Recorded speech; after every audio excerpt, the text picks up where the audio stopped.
Well, hello everyone. Welcome to our QH webinar. I'm Chicheng Ma from HKU Business School. Today, we are very happy to have our very own colleague, Professor Andrew Sinclair, as our speaker. Andrew is currently the Assistant Professor of Finance in Hong Kong University Business School. Meanwhile, he's also now a visiting professor of finance in the social science division of Caltech, California Institute of Technology. Today, Andrew will introduce his work in progress on a very classical but important topic in Chinese economic history. That's political economy of the grain market in the Qing dynasty. So Andrew will study this issue from a very new finance perspective. After Andrew's presentation, we will have our own postdoc fellow, Dr. Ziang Liu, to discuss, following by the Q&A. So Andrew, please. All right, thank you very much, Chicheng, for the introduction, and I'm very happy to be here today, and thank you very much, everyone, for coming out. All right, so today I'm going to present a very new project on the state civilian granary system and price stability. And I must stress that this is very early stage work, and I apologize that it's maybe not a bit more polished, but that also means that your comments are going to be immensely helpful. So the sort of story behind this paper was about a month ago. I met Bin Wang. So Bin Wang, as you know, is a famous historian of China at UCLA. And before I met with Bin, I read his book, his 1991 book, Nourish the People, about the state civilian granary system. And I was just amazed. I read this book cover to cover, and I was amazed at this system that existed in the Qing dynasty. That the work that I do, as a finance scholar, I study China's financial system, and I mostly study it from a contemporary point of view. And when I study contemporary Chinese finance, I think about the role of the government. I think about how market participants respond to the government, and I think about how the government intervenes in financial markets. But if you're familiar with my work on financial history, in particular Chinese financial history, my work is very much grounded in this David Fowler tradition of thinking about local financial markets, of thinking about the firm, about thinking about clans. And so, for me, there was always a bit of a disconnect between thinking about the role of the state in contemporary markets and thinking about, the role of the clan and families in traditional markets. And so as I was reading this book, I could see so many parallels to modern China. I saw this centralized political state with decentralized economic resources. So the civilian granary system, it was wild. There were granaries set up in every single prefecture, and these granaries controlled an amount of grain that was equal to 40% of fiscal resources. This was a central government policy that was implemented by local government officials. And so I became very interested in this topic very, very quickly. And today I'll present some very early work. But the main thing that I want to look at today is price stability.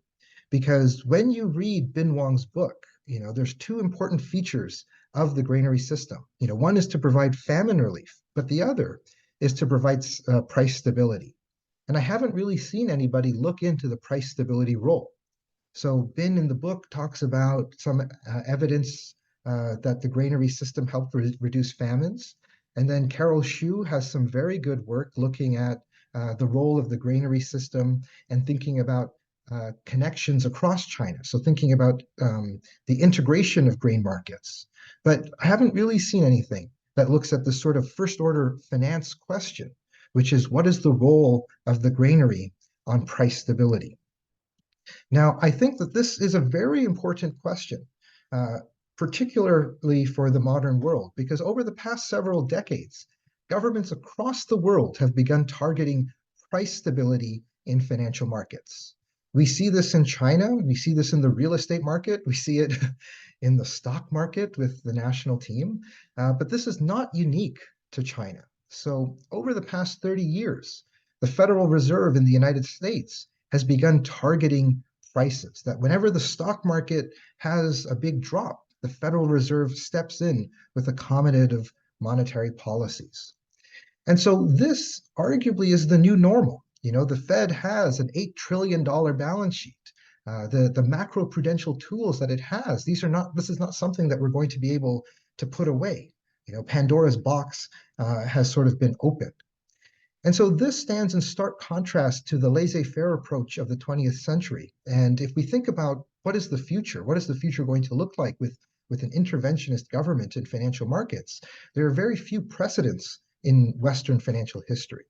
And so I think looking at the granary system of the late Qing dynasty offers a lot of opportunities to understand the role of a large interventionist government in markets, in terms of market prices.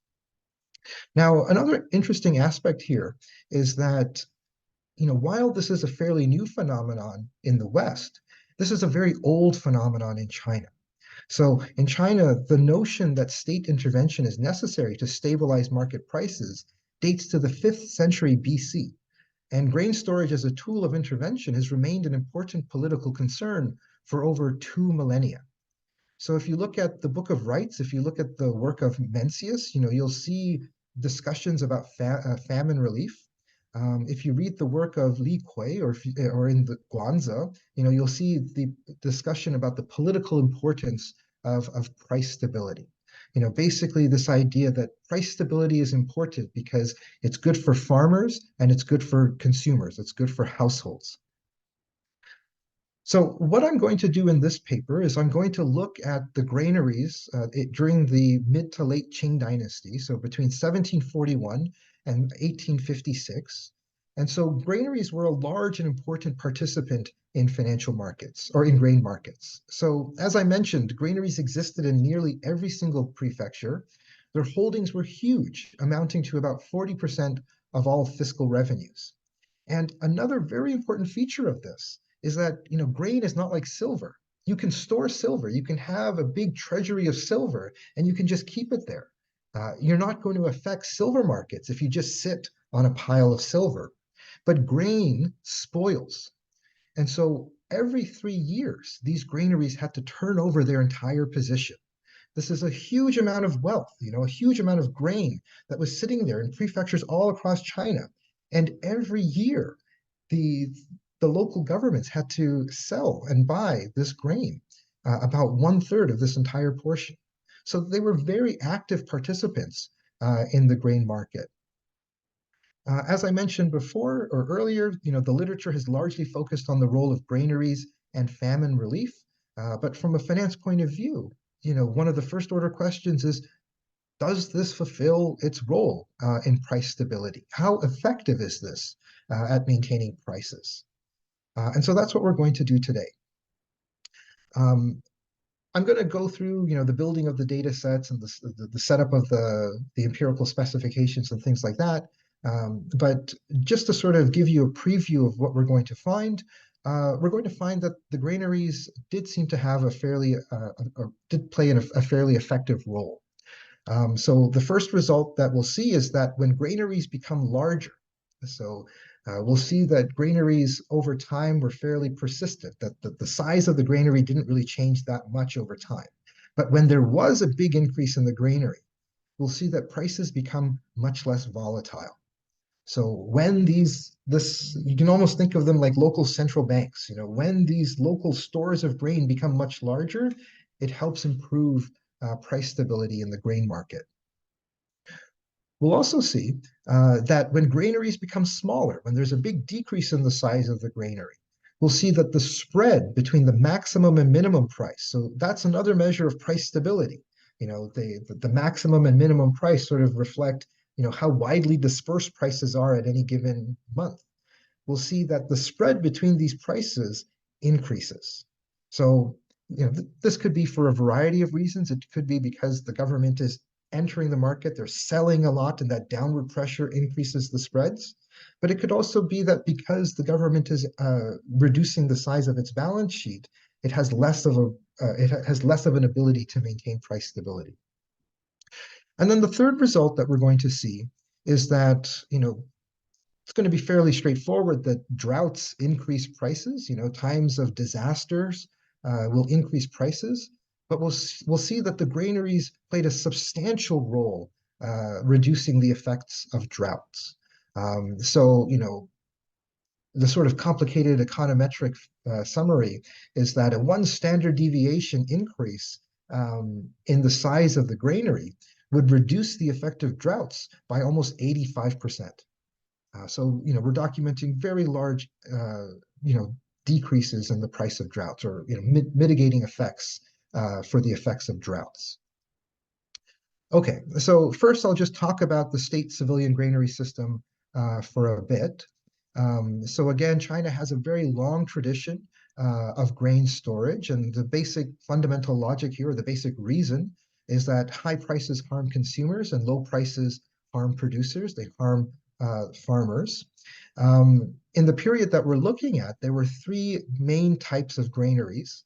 There were the ever normal granaries, the Changpingcang, which were managed by officials and who bought and sold grain in order to reduce the supply of fluctuations and scarcity.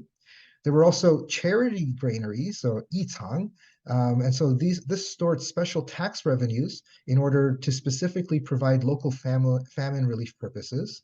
And there were also community granaries, the shicang, which were funded by local elites and were also responsible for charity.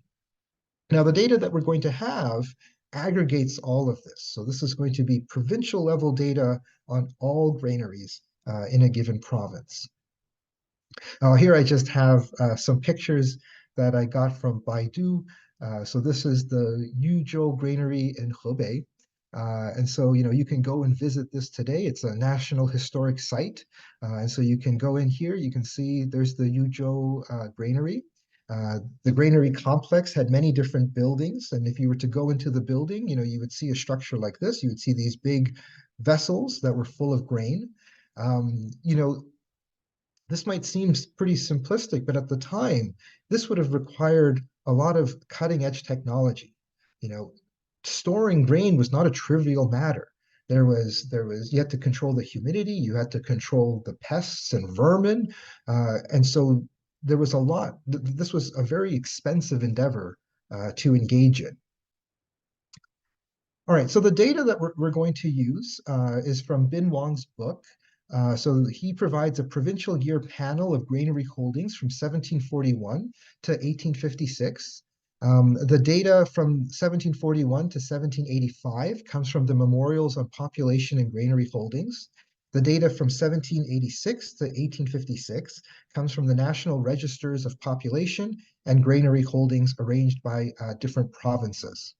And so this includes grain stored, as I mentioned, in the ever normal, in the charity, and in the community granaries. So that's one of the issues that, if we're thinking about what is the role of the government in doing this, not all the grain was stored in the government facilities. The other issue is that these figures list the actual reserves in units and shi of unhusked rice equivalent. So, grain could be held, there's lots of different types of grain. There's wheat, there's sorghum, there's millet, there are beans, all sorts of different things. And so I guess I can show you on this next slide. And so each province had their own way of converting different grains into rice. So, this first one here, we have we have like the rice that you're going to eat, like the cooking rice.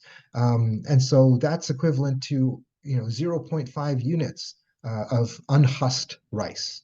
And the idea there is that the husk around the grain of rice helps protect it, that it lasts a lot longer, that once it's been husked, you essentially have to eat it very quickly. Here you can see some other conversion figures for wheat and for millet as well. Here I have an example, and so again, this is from Bin Wang's book about the types of grains that these granaries held. So again, it's not all in unhusked rice. This example comes from Yunnan province from 1751 to 1756. And so here you can see that in 1751, there was about 1.1 million shi of unhusked rice equivalents. But we also have the breakdown. And so you can see that we had husked rice, we had barley, we had wheat, we had buckwheat, millet, beans, and chinko barley as well. But you can also see that of this 1.1, about 1.05, so over 95% of all of the granary holdings were held in unhusked rice. So when we look particularly in the southern provinces, this is going to be fine.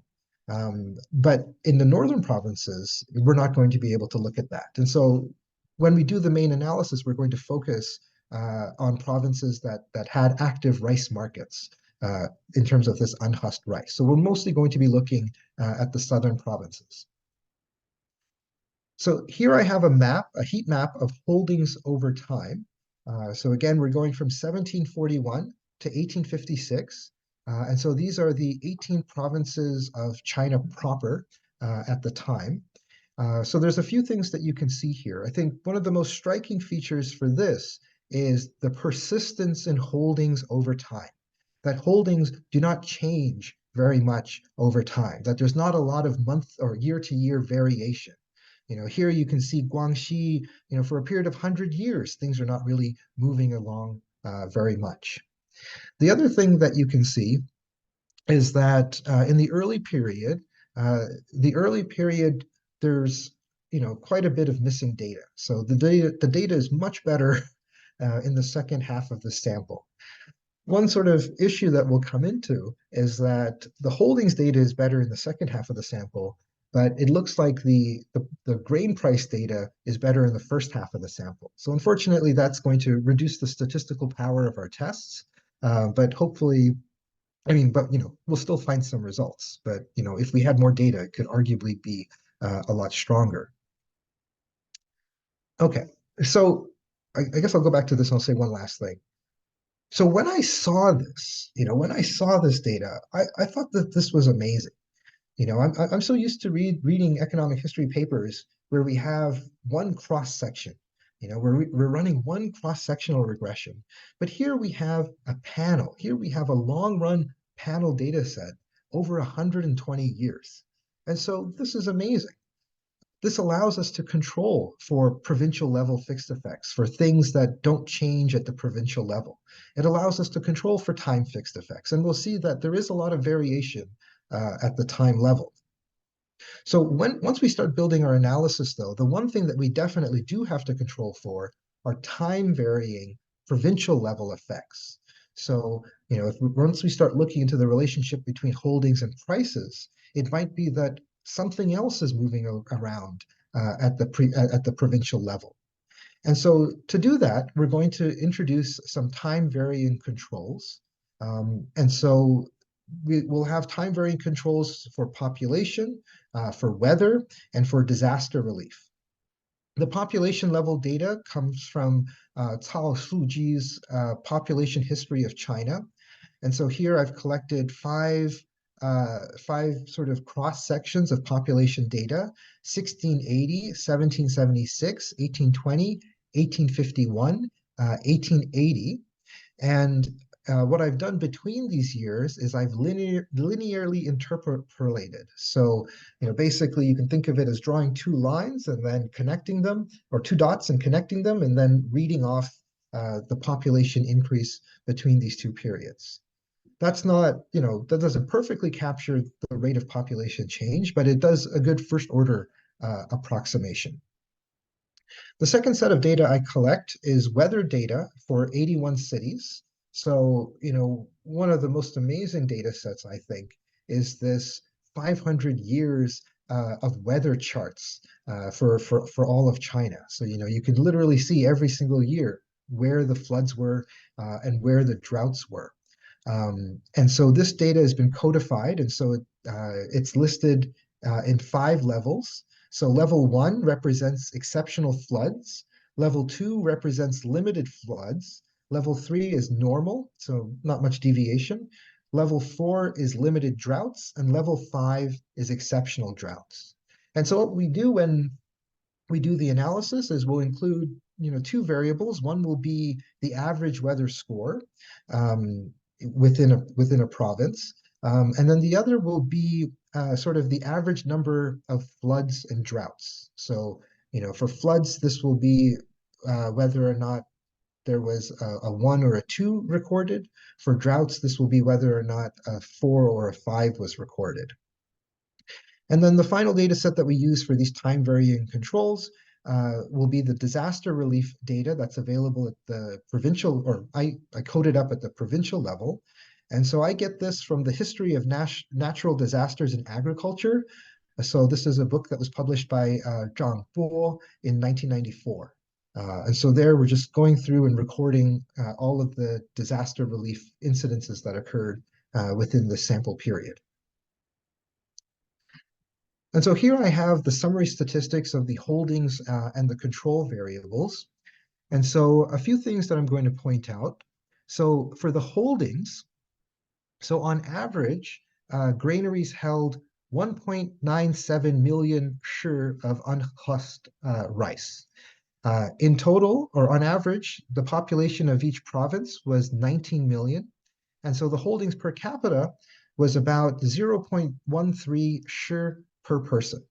So to put this into perspective, 1 shi can feed about a family of 4 for about 5 weeks. Or, said differently, it could feed one person for about, 5 months or so. Now, what that means is that this 0.13 shi per capita, it means that for each person, like every single person in a province, that the granary system can sustain them, for about 2 weeks. And, this number I have here, 1 shi for a family of 4, that's the average consumption. So if you think about times of famine, people are going to eat less. What really matters is that you don't starve. And so this 1.3, this can really feed the population for maybe an entire month. It's a massive amount of grain that was there. To put this into perspective, in Bin Wang's book, they estimate that the granary distribution would have fed as much as 5% of the provincial population for more than 15% of the year. And that happens every single year. Basically, unlike in our modern world where, we have these wild rainstorms, these types of rainstorms, if they happened in the past without our modern infrastructure and modern technology, they would have been devastating. If we look at, so here, this is at the provincial level. Did any of the cities in a province record a flood? So 57% of the time, a province recorded a flood. Did any province record a drought?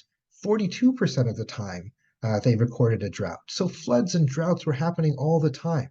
23% of the time, the government had to step in with disaster relief.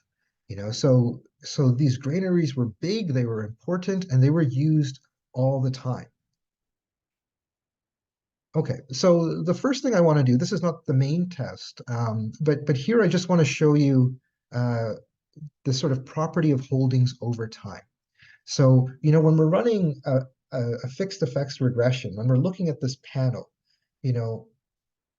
one thing that will matter is for our explanatory variable, for holdings, how much do holdings move around over time?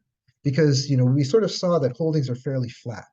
So if there's no variation in holdings, we're not going to be able to identify anything. The effects that we document are just going to be the same as essentially a provincial level fixed effect.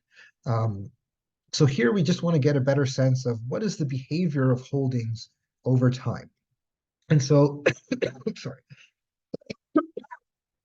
For this regression, we're going to regress holdings per capita in province I at year T on holdings per capita in province I at year T minus 1. So what is the sort of time series persistence of holdings? We'll also control for these time-varying provincial level control variables, including the lag growth in holdings, average floods and droughts in the province, the average weather index, and an indicator for whether the province has received disaster relief or not. We'll also include provincial level fixed effects, and time fixed effects as well. And so here I'll just show you the first set of results. The main thing that I want to show you is this first column here. So this first column, it doesn't have any of the fixed effects yet. This is literally just holdings this year regressed on holdings last year. So how persistent are holdings over time? And the coefficient here, 97.6%. Holdings today are very highly correlated with holdings last year. Holdings is an incredibly persistent variable. And so that's going to introduce some problems later on, but we'll talk about how we can deal with that when we get there. Once we control for our coefficient or our time varying provincial level variables, we can see that holdings per capita is still very, very persistent. We can see that in periods of droughts that holdings go down. In periods of disaster relief, holdings also go down. So when there's a drought, when there's a disaster, the granary is dispersing some grain. We can then introduce year fixed effects, province fixed effects, and we can cluster. And so after clustering, what we find is that holdings per capita is still very, very persistent. We find that holdings growth has a negative coefficient. And so what that means is that if there was growth last year, it predicts lower holdings this year. So if there was growth last year, there's sort of like a mean reverting trend here. You can think of it like if there was a big disbursement last year, the local governments have to get back to their quota, and so they need to replenish. And so that's one reason why holdings might recover. Once we control for year, province fixed effects, and clustered standard errors, floods end up becoming positive and significant. So floods end up reducing holdings per capita, and the effect of droughts and mean weather and disaster relief end up going away. Now, with Professor Chen ahead of time, we were talking about that the effect of droughts might exist with a lag. And so I haven't included that. So here, this is contemporaneous droughts. And so what Professor Chen was saying was that, if there's a drought, then this year's harvest is very bad.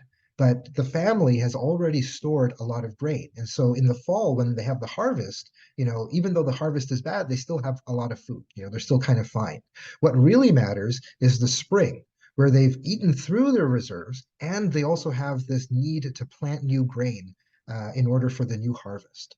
And so he was arguing that, the effect of droughts, it's going to have an effect this year, but really next year is going to have a much bigger effect. And so, I appreciate that comment, and that's something that I'll look into as I revise the paper. Next, this is sort of a related thing. I wanted to look at holdings per capita. So the growth in holdings per capita over holdings per capita. So basically, I want to look at changes in the amount of holdings. And so the first line just says that if holdings are very large, then on average, we end up seeing a decrease in holdings. And that might be consistent with the mean reversion. The second line also says something very similar, that if holdings growth was very high last year, we're going to see negative, like lower holdings growth this year. So we end up seeing, that mean reversion. You'll see some other things here too, like if there was a flood, then holdings growth goes down, so holdings go down. If there's disaster relief, there's disbursements, and so holdings per capita also go down. Okay, so that's sort of a picture of how holdings are behaving across time. There's persistence, but there is, some variability. And we'll get back to how we can sort of maximally use and take advantage of that variability in a bit. But next, actually, yeah, here I can, is this right? Oh, okay, this slide I think is misplaced. So we can come back to this slide later. Next, what I wanted to talk about was the grain price data. So where do I get the grain price data and how do I transform it?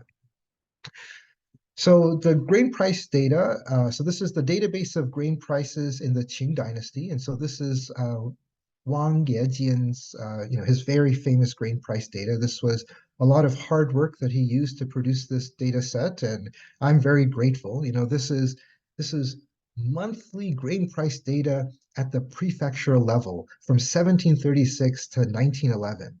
This is a huge endeavor. This is hundreds of thousands of data points, maybe even millions of data points.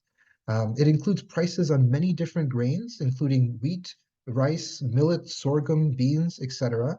It reports the minimum and the maximum, so I'll call this sometimes the low and the high, prices at the grain level at each prefecture at each month. Following the literature, I'm going to focus the analysis on unhusked mid-quality rice. And so in the database, this is called R2. So this is, unhusked mid-quality rice. So this is rice that can be stored for a long time because it's unhusked. But as mid-quality rice, this is the kind of rice that people would eat. The R1 type of rice that he has in his data set, that's like tributary rice. That's like rice that you would pay, as tribute, as tribute to the central government. But here, this is sort of the rice that I think is more important for the day-to-day, livelihood of the people. And so this price data is available for a collection of mostly southern provinces. So we have Jiangsu, Anhui, Jiangxi, Hubei, Hunan, Fujian, Guangdong, Guangxi, Guizhou, Sichuan, and Yunnan. So we saw earlier for Yunnan that over 90% or 95% of the holdings was in rice. But you could also imagine that for some of these provinces, like Anhui, for example, in southern Anhui, it's a very rice-heavy diet. But in northern Anhui, you're on the Central Plains, and there's a lot more wheat in the food. So, for some of these provinces, this sort of relationship between rice prices and granary holdings might be stronger or weaker, depending on sort of the makeup of the granary. Now, unfortunately, we don't see that makeup over time. But it's just something to keep in the back of your head. All right, so here I have the R2 average prices. So this is the average price of grain over time. So as I mentioned earlier, the holdings data is much better filled out in the second half of our period, but the rice price data arguably is much better in the first half. So you can see in the first half of this data, most of the provinces have data. You can see that there's a bit more missing data in the second period, or in the second half. You can see that, for example, for Guizhou, there's a lot of variability in the first few decades, but starting around 1780, Guizhou is flat. It's these prices don't make any sense. It's not that reliable, at least for Guizhou. Some of the other things that you can see is that there is a very strong time component to this trend. So you can see that in certain years, all the prices go up together, all the prices go down together. And so that's why we need to control for time fixed effects. In general, though, we don't see a super strong cross-sectional correlation here. You can't really say that any particular pair of provinces are moving particularly strongly at the same time. And we can see that better if we look at the correlation matrix. So here I have the correlation matrix. And so this is the average annual price growth for R2, or like price changes. And so here you can see, some things make sense, like Jiangsu and Jiangxi, they're quite close together geographically, and they have a fairly high correlation of 0.4. But you can see, Jiangsu and Anhui are also close together, and they have a fairly low correlation. You can see, I'm a little bit more familiar with Guangdong, having lived in Hong Kong for so many years. And so you can see Guangdong is very highly correlated with Fujian, 0.44. But even with Guangxi, the two Guangs, they're not that highly correlated at 0.17.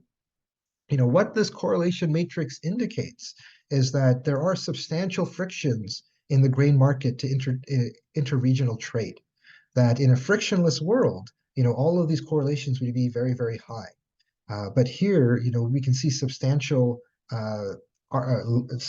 frictions to arbitrage in the grain market. Okay, so in this project, I want to look at price stability. And so then the question is, how do we measure price stability? What does it mean for prices to be stable?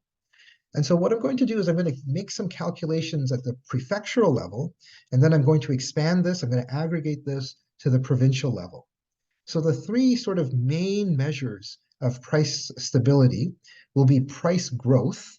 So here what we're doing is we're looking at, of these two prices, the low and the high price, or the minimum and the maximum price, we're looking at the change in the high price over time. So the price growth, you can think of this as a return. It's the price of the high, or the high price at time t in a given prefecture divided by the high price at time t minus 1, so the previous month in a given prefecture. So how much have prices changed month to month? And then minus 1, so that this is as a percent.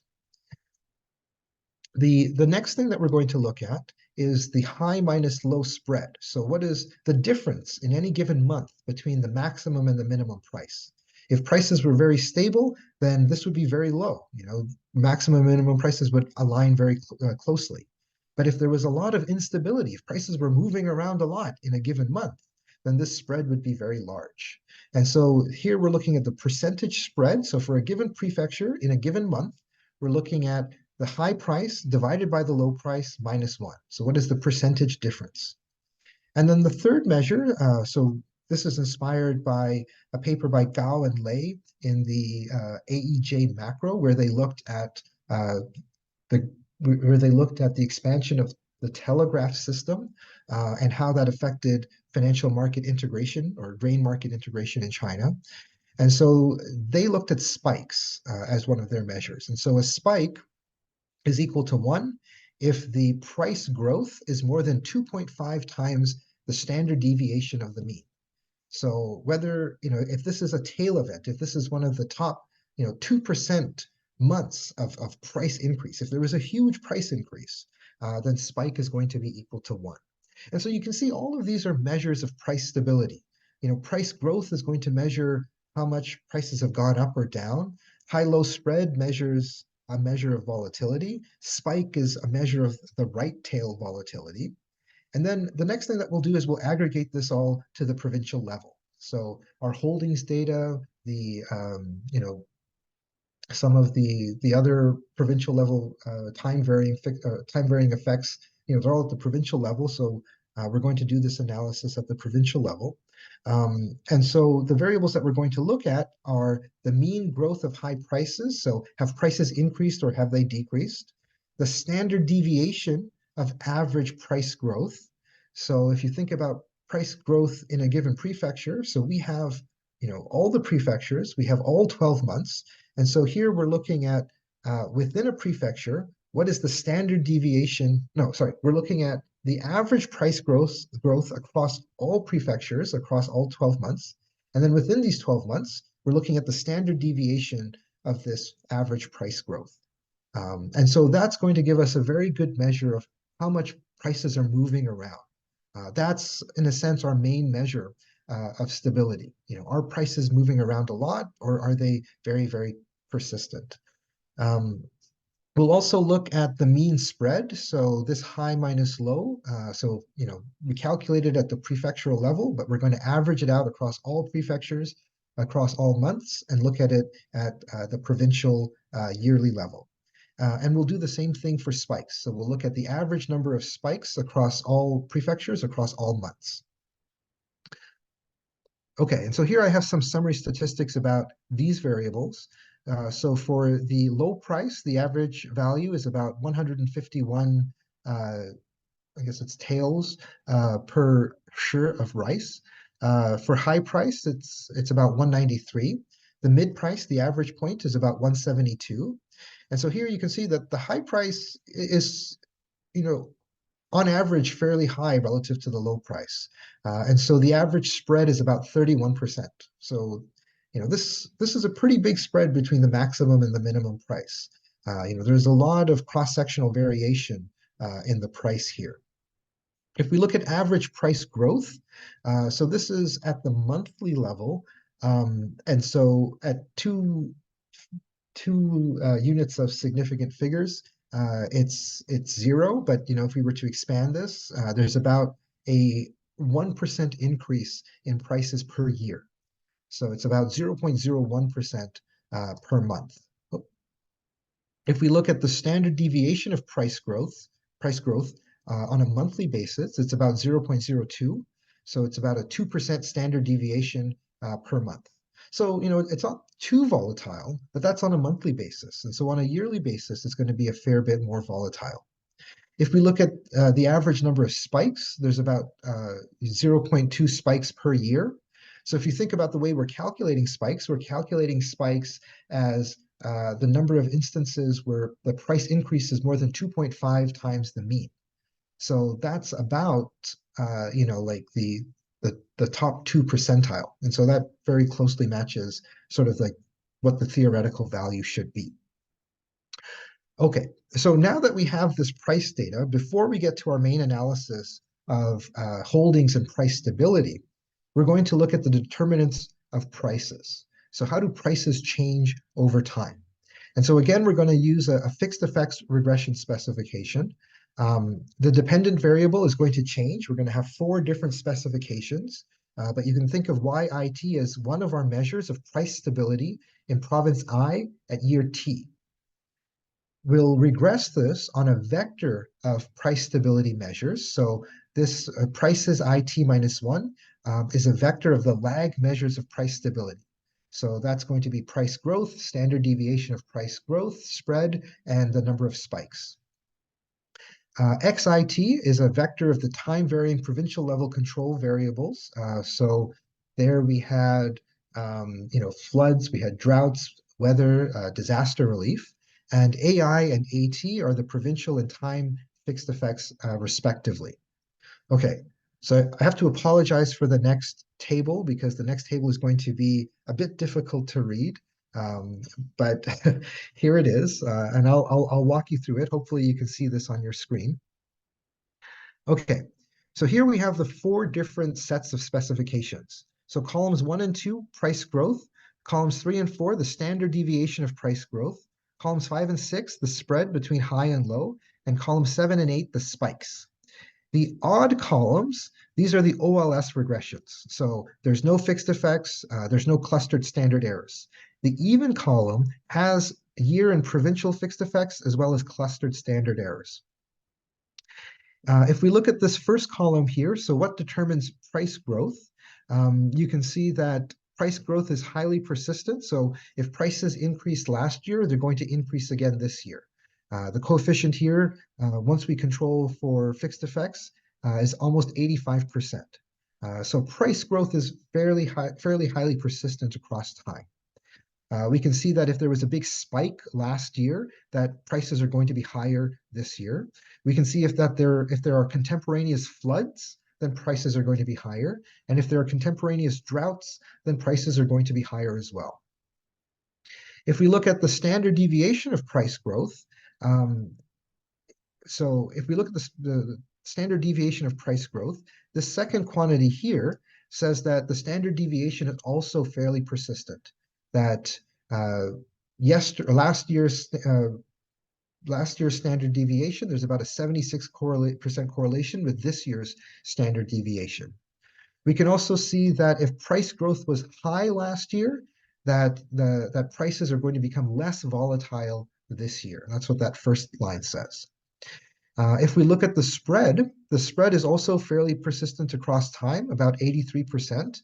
None of the other variables seem to be, consistent at predicting this across time. If we look at spreads are also fairly persistent, about 92% across time. And we have some evidence that contemporaneous floods increase. Sorry, this is spikes. So spikes are persistent across time, and we have some evidence that floods increase the chance of having a big spike.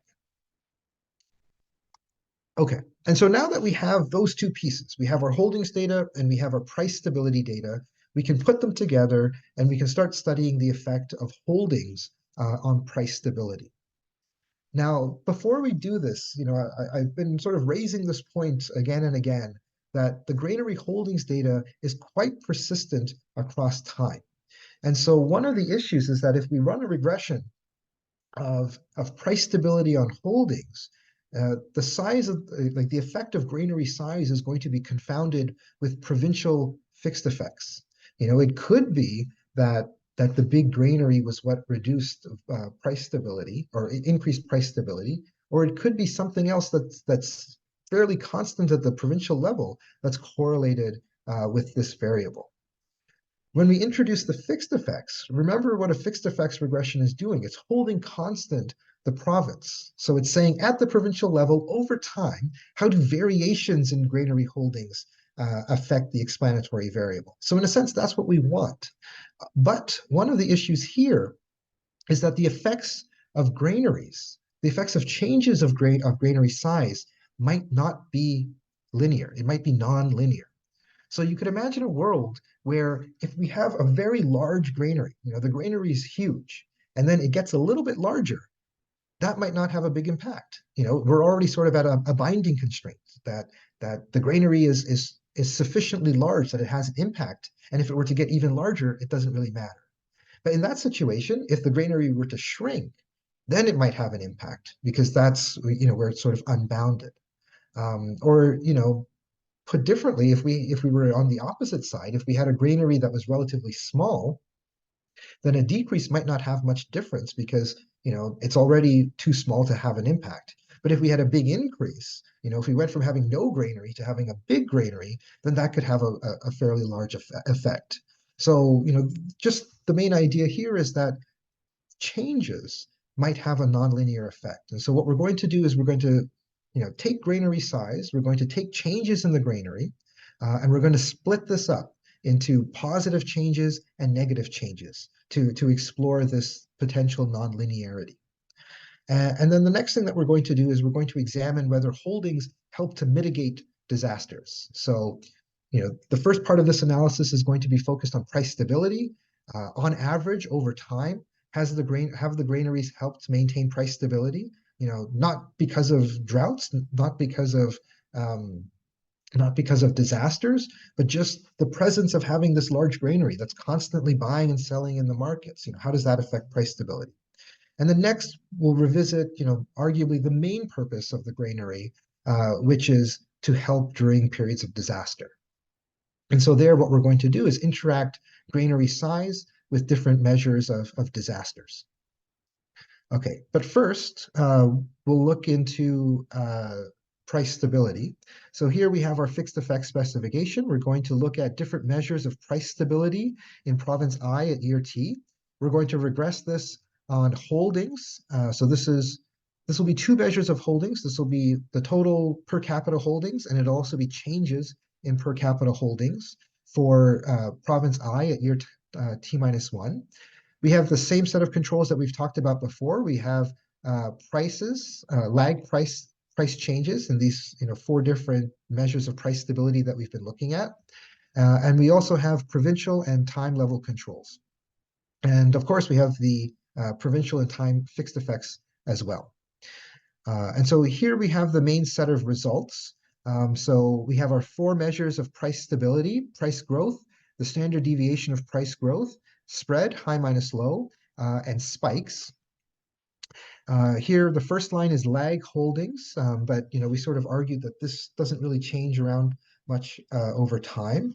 And so we also have lag holding growth, but then I argued that this, that this might have a nonlinear effect. And so if we look at columns 1, 3, 5, and 7, we can see that holdings don't seem to matter. That the size of the holdings, the changes of holdings doesn't seem to impact price stability. But if we look at the potential nonlinear effect, if we look at positive holdings growth and negative holdings growth, then we do see a robust effect. So when we see a large increase in holdings, when granaries get a lot bigger, we see that the standard deviation of price growth, that the standard deviation of prices decrease. It's a negative and significant coefficient. In the next 2 slides, I'm going to come back and interpret the economic magnitudes of this effect. But for now, we'll just note that it's negative and significant. That as granaries get bigger, price stability increases, or the standard deviation of prices go down. if we look at holdings growth and spreads, here we see a little bit of an interesting result. Basically, what this says is that if it's positive, if we have an increase in holdings, then the spread increases. And if we have a decrease in holdings, then the spread also increases. So, when this variable is negative, times a negative coefficient is going to be positive. And so I think that's interesting. What it means is that whenever there's a change in holdings, either up or down, remember, this is a very persistent variable over time. Whenever there's a change, there's an increase in spreads. How does that make sense? Well, if there's an increase in holdings, the granaries have to buy this grain from somewhere. And if they're buying in the market, that's going to put pressure on prices to increase. And so the high price is going to increase. If the granary is getting smaller, if they're dispersing, if they're putting grain onto the market, if they're selling grain, that's going to lower the low price. That's going to decrease the spread on the other side. One thing you can see here is that the negative effect, the downside effect, seems to be much stronger. It's about 3 or 4 times larger than the effect on the positive side.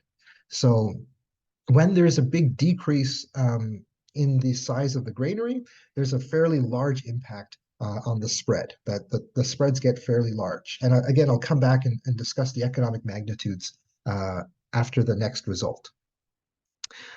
Okay, so here we go back and we look at whether or not holdings matter for disaster relief. And so here we have our 4 measures of price stability, price growth, standard deviation of price growth, spread, and spikes. Here we have lag holdings, so this is just the total holdings. We have floods, we have droughts, we have all of the control variables that I was using before, and year and province fixed effects and clustered standard errors. And so here you can see something I think that's pretty interesting. Earlier, when we looked at what predicts prices, when we looked at, do floods and do droughts predict higher prices, there was sort of a result. It was kind of weak, but there was sort of a result there. Once we take into account the channel of holdings, though, now we get a much stronger result. So when there's a drought, price growth is a lot higher.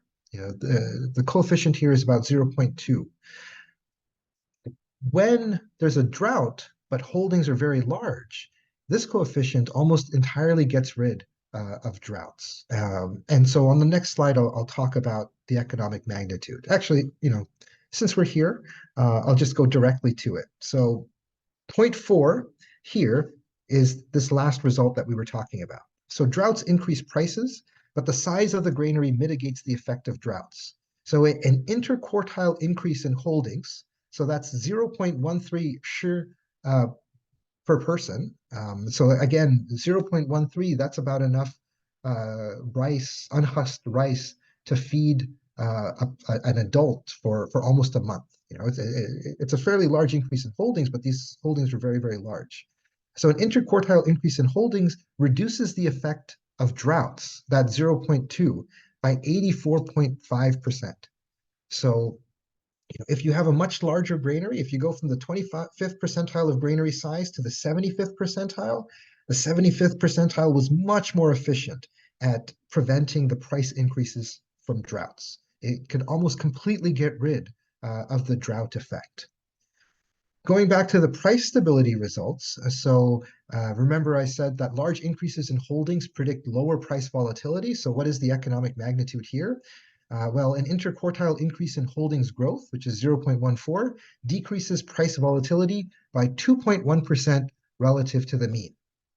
So in a sense, prices are 2% less volatile. Is that a lot? Is that a little? It's a little bit hard to say. I think the sort of follow-on work to this paper is really going to be to try to understand what is the real implication of this 2% decrease in volatility. What did this mean in terms of people's livelihoods? What did this mean in terms of people's welfare? So that's sort of the next step. The second set of results, so this had to do with the spreads. So we saw that a large increase in holdings predicts larger spreads. And so here we can see that an interquartile increase in holding growth increases spreads by 0.7% relative to the mean. So we saw that if there's an increase, it increases spreads. If there's an increase in holdings, it increases spreads. We also saw that if there's a decrease in holdings, it also increases spreads, and we saw that the decrease had a larger effect. The impact of the decrease, so an interquartile increase in decrease in holdings, increases spreads by about 2.4% relative to the mean. So the downside effect is a little bit more than 3 times stronger than the upside effect in terms of the effect on spreads. Okay, so I'm nearly out of time now, so I think I'll wrap up. So the conclusion here is that the granary system was an important economic institution of the imperial state. This system increased price stability and mitigated large price increases during droughts. The granary system mirrors the role of central banks today. Both use very large balance sheets in order to maintain price stability and prevent against crises. This is effectively the role of the Federal Reserve today. And where I really want to go with this project is to really start thinking about the real effects of this price stability. What does a 2% decrease in volatility mean? How does that translate into people's lives? Okay, so that's all for me right now. So thank you very much, everyone. I'm looking forward to Zeang's discussion, and I'm looking forward to the questions that you all have. So thank you very much for listening. Thank you so much, Andrew. Well, now we let our postdoc fellow, Dr. Ziyang Liu, to discuss for about within 15 minutes, okay? Then we turn to the Q&A from audience. Ziyang. Yeah, and thank you very much, Chichen. I was just trying to keep my slides short so that we can have more time for discussion. Right, so what I'm trying to do here is that I will slowly going through some of the framing from the past literatures, and then eventually moving back to the last question you have on your slides, which is the next step. What's the real effects of this price stability in 18th and early 19th century China? So let's talk about wine prices. I think everyone recognizes that this is a very core question in Chinese economic history, not only because it provides a price index, but also it serves these data points serves as a foundation for numerous studies in trade, labor, incomes, and living standards. So there has been a substantial body of literature on growing prices and price fluctuations in 18th and 19th century China, and so I've leave all these names here for your reference, so in case these might be helpful in the future. And I think one of the author I referenced here, he's also in our audience here, so perhaps later on he can also give some help, and maybe he will have some questions.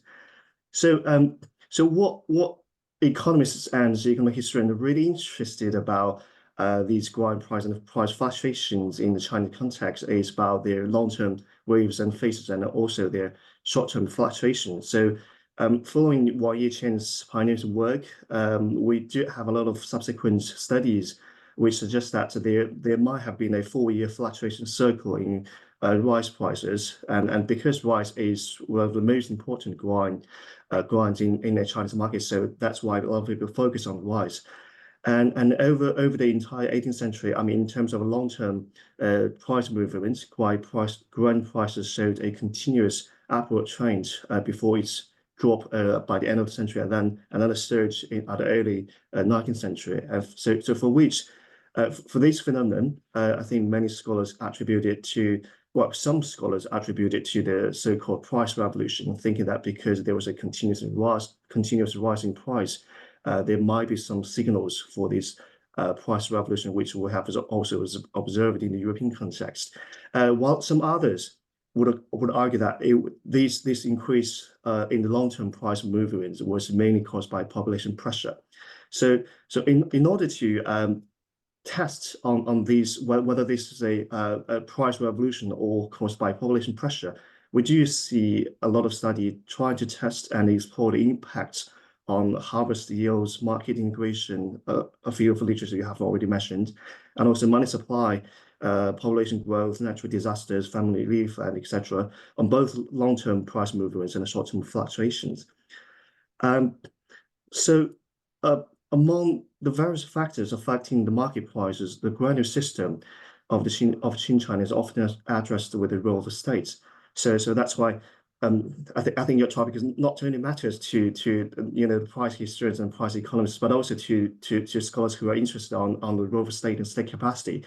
So here, from my perspective, a key question is whether grain prices are actually reflected market demand and supply, because you do have this buying and selling on the market, and clear interventions from the state level. So I think that's a central debate between many of the scholars whether grain prices do reflect market demand and supply. So if we look at literature, there are two main arguments, I would say. So those who focus on markets, they do find evidence either from the national level or the regional level that grain marketing in 18th century China displayed a good level of integration, and some would even argue that the grain market integration level in China was even better than that in France and other southern European economies.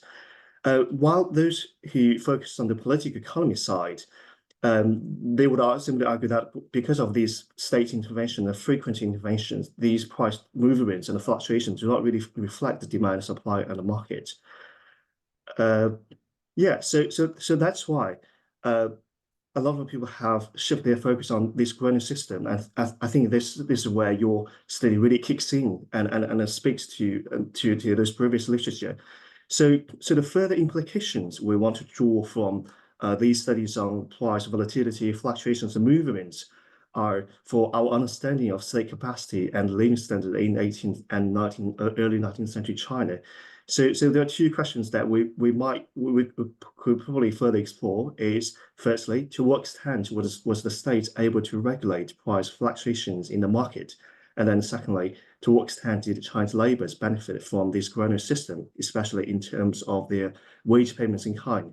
Because from my own study and many others, payments in kind on the Chinese labor market was the majority for unskilled labor, roughly 60 to 80%. So if the state do frequently intervene on the grain price markets, then we can have a lot of discussion about how this might potentially impact on the labor welfare, right?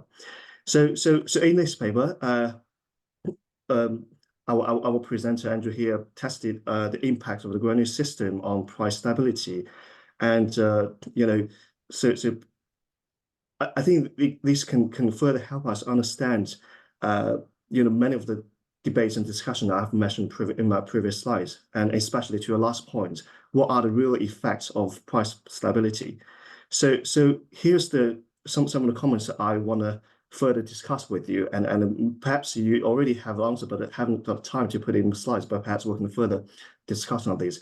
So regarding the determinants of holding,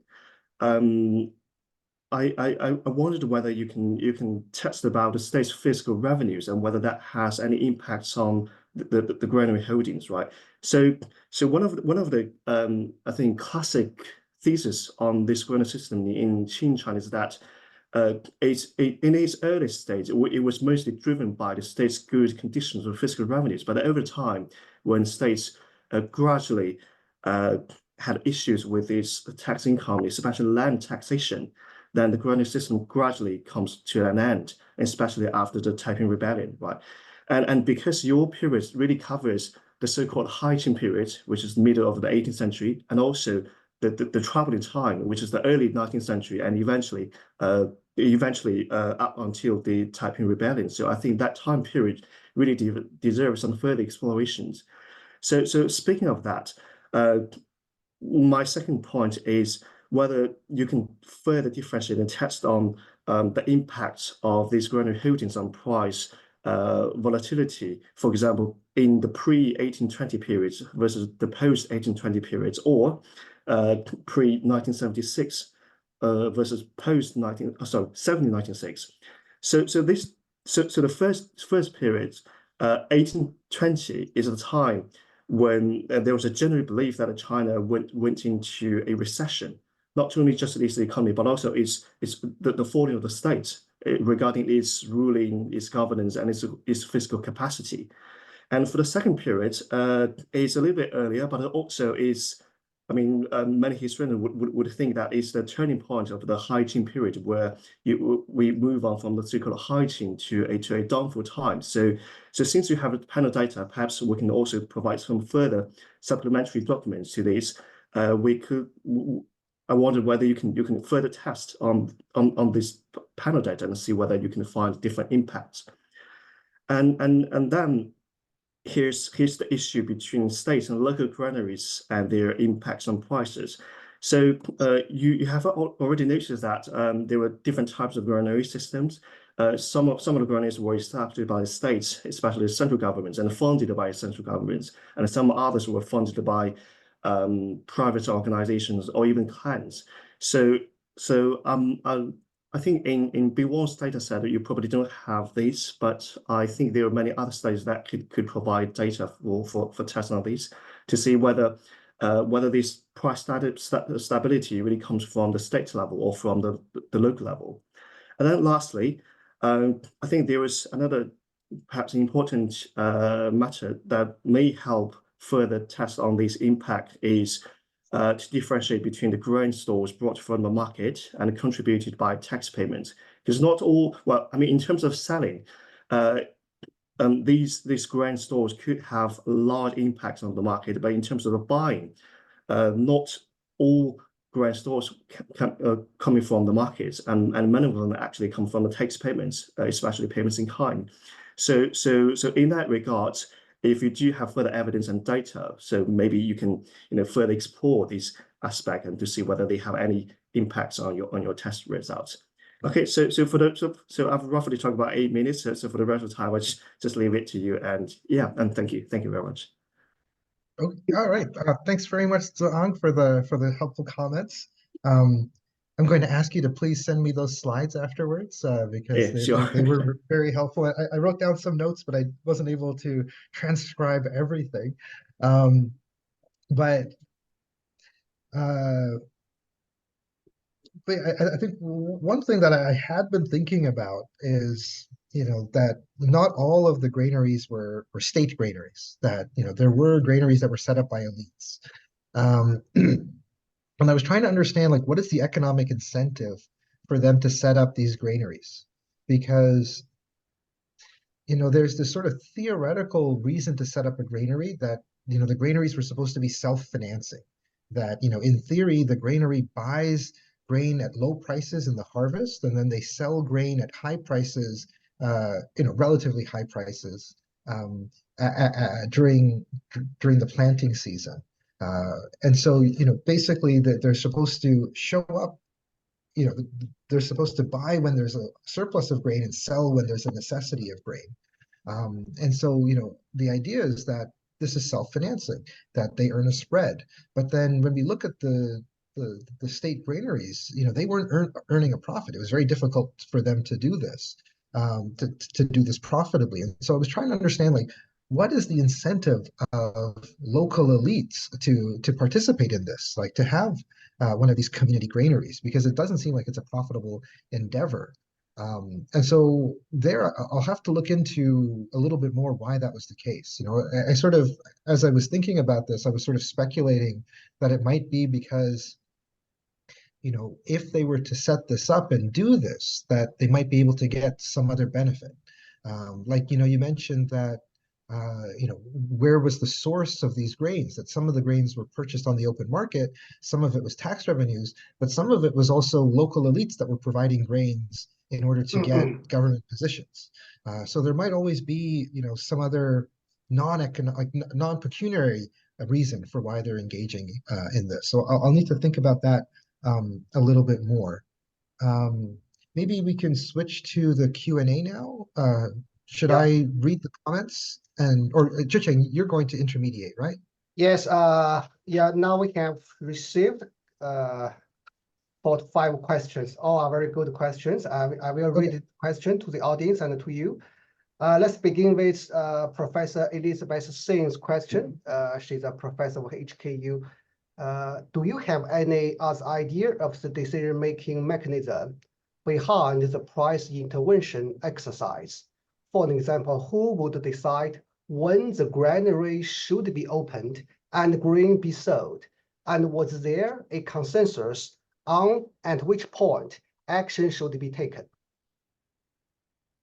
So the sense I have, and this is mostly from reading Bin's book, is that the local government officials had a fair degree of discretion when to open these granaries for disbursements, but it also seems like disbursements were fairly common.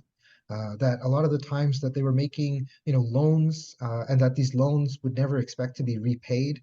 But I think that if there was a very severe disaster, then the central government might step in to better coordinate some disaster relief. So then they might instruct the local government officials to provide this relief, or they might also instruct other local government officials to move grain from their granary to the locality that's engaging in a problem. But that's generally the perception I have. I could be wrong, but based on my reading, that's the impression that I had. Thank you. Okay, thanks. The next question is from our PhD student, Hu Senhao. Thanks for your sharing, Professor. And it's an interesting topic. I mainly have 3 questions. Well, the first one, during the first half of your sample, the holdings by Gansu, Sichuan, and Henan was significantly higher. This could be attributable to military expenses in the northwest region, leading provincial governments to enforce a green price locally for their convenience. Day.Los study cited here. Therefore, it may be the military concerns that determined both the holdings and the price stability. Second, an alternative explanation for the main holdings per capita is that it's actually a quota decided by the central government directly. Third, and the price data is on the prefecture level and holding data on the province level, will there be some potential bias in identifying the relationship between holdings and price stability? Thanks. Well, you don't need to answer all the 3 questions, just pick up 1 or 2. Okay, I think it's pretty straightforward to answer all 3, so I'll go ahead and do my best. For the first question about the sort of military expenses, like these regions where like the military costs were very, very high. So one, in our data set, we're only looking at the rice prices. So we're not including Gansu. I think we do include Sichuan, but I don't think we include Henan. Yeah, I don't think we include Henan. So that sort of protects against that. But the other issue is that even if this were the case, if this was a province level fixed effect, then it would get absorbed in the provincial level fixed effect. Here we're looking at these asymmetric changes in the size of these holdings. So if it was just like a military campaign fixed effects that was driving this, it would be absorbed by the fixed effects. The second one about alternative explanation is that it's the quota.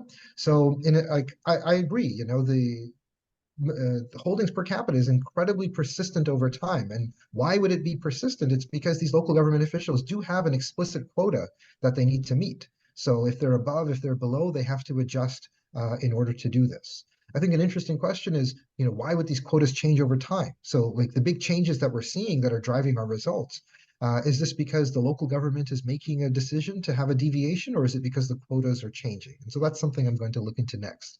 And then the third question about, about the sort of mismatch between the prefectural level data and the provincial level data.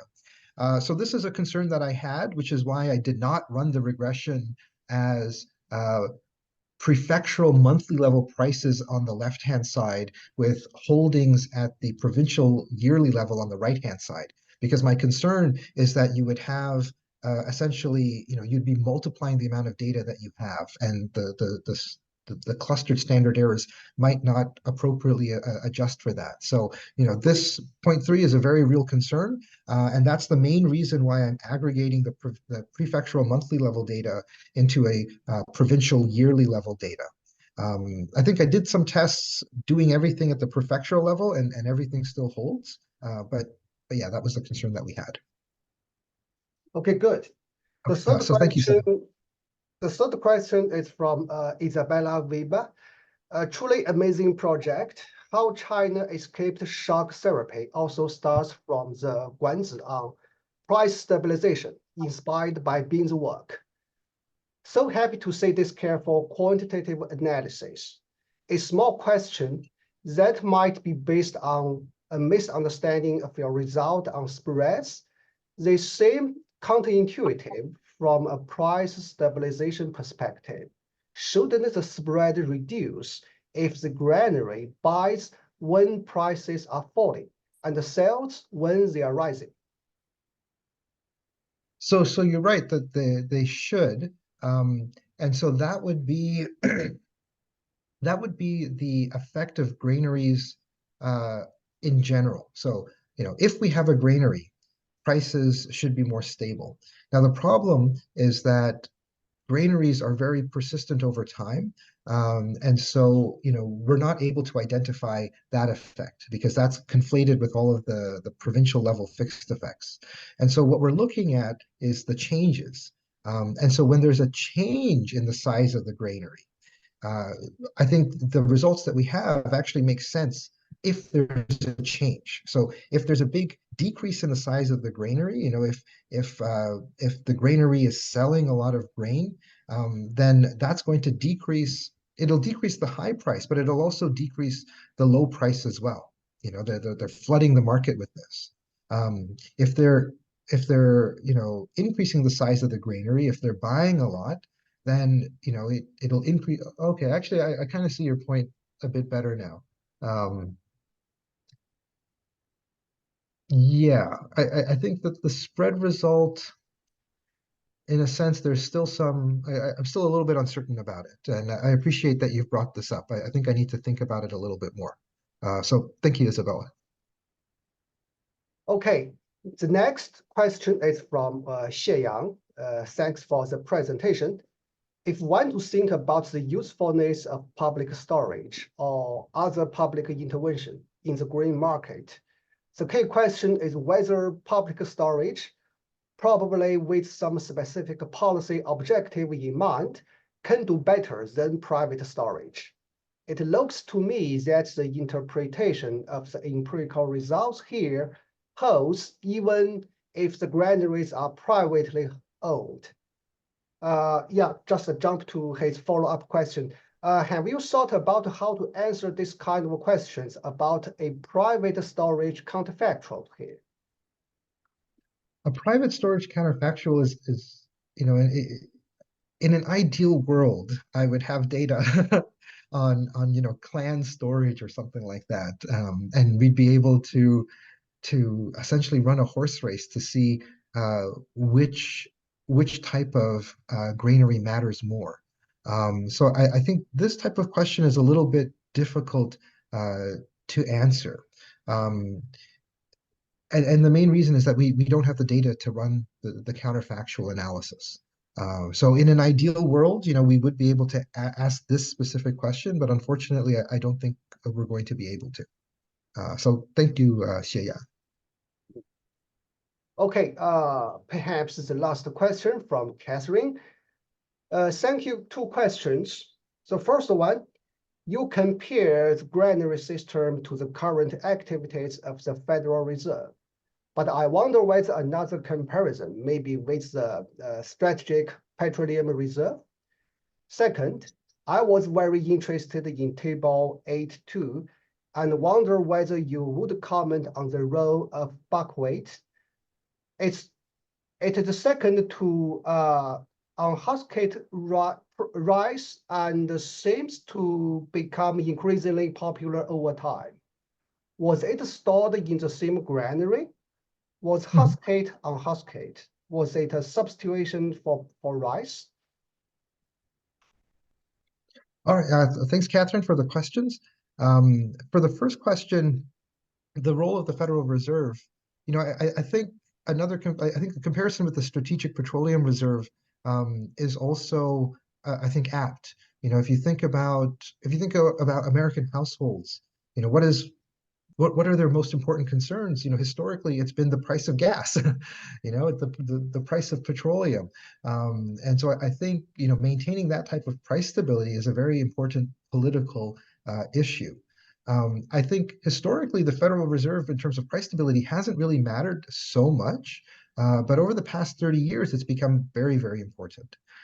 So, the Federal Reserve, the reason they intervene in financial markets, the reason that they say they intervene in financial markets is in order to maintain stable prices because of a wealth effect.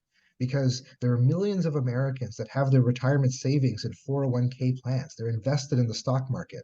And if the stock market goes down, they all become poor. They all lose their wealth. And if they lose their wealth, if they feel worse off, they're not going to consume as much, and growth is going to go down. And so that's the reason the Federal Reserve uses.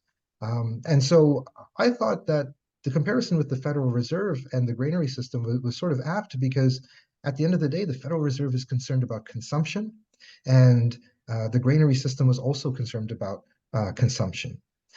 As for table 8.2, I don't really have a good sense about the role of buckwheat.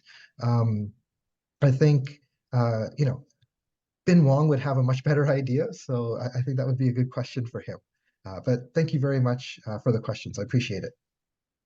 Well, thank you so much, Andrew. And now we have addressed all the questions from the audience very smoothly. Well, we still have several minutes. Now Professor Zhu Chen has opened his camera. I guess he wants to say something about your study. Okay, thank you, Zhu Chen. So thank you, Andrew, for the interesting presentation. I just have two quick comments or questions. One is in one paper by Carol Xu, her analysis shows that there was some systematic bias in the reported granary storage in the numbers, because first of all, there was a lot of political pressure from the top. Just like in China today, a lot of the local governments or even central government offices, like the famous National Statistical Bureau, based on needs, they often make up numbers. So, I mean, especially when you were pointing out the very stable grain storage by like in Guangxi province and other provinces, oftentimes that's a very good indication, that they just massage the numbers to make them look very stable and very satisfactory from at least from the eyes of the central government officials. So in Carol Xu's case, in particular, there were for provinces and prefectures where market integration across regions was relatively high, then they would have granary storage level systematically below what they should have been keeping in their warehouses in order to satisfy the quota as demanded by the central government. Because I guess the local government officials would know that really at times of need, when there's a drought or some other risk event, if their local economy or community is very highly integrated with other regions, if they could always rely on the market forces to fill in the gap instead of storing a lot of grains in the granaries and so on.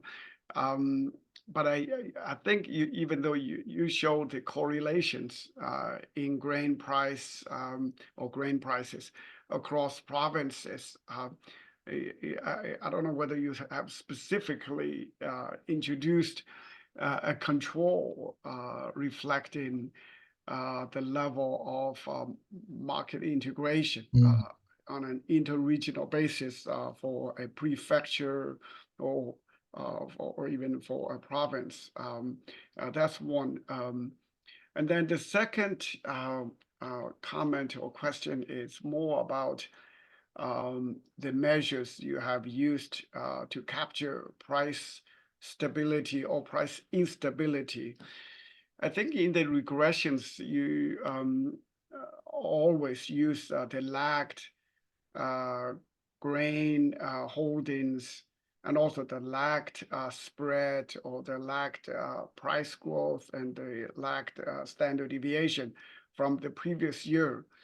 I would not do it that way. I mean, because you can easily imagine